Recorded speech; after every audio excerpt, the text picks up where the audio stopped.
Toj nema. Nemate kapucine? Nema. Onda viski, 2 viski, ajde. Viski ne troši. Nemate 2 martinije? Nema ni jedan. Pa šta da popijemo mi? Pola kile plemenku i sifa soda. Ajde, daj pola kile plemenku i sifa soda. Nemoj, Bidžo, mnogo da se zahvaljuješ, nego da promeniš ovaj prljavi čaršav, da prospeš ovu pepeljaru i da doneseš nešto da popijemo.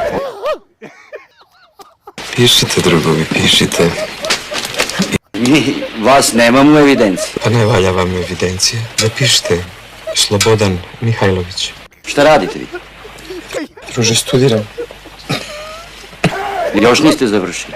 Pa dobro, završit ću uskoro na Čukaričkom groblju. Čujte, ali vas drug Šuda nije prijavio.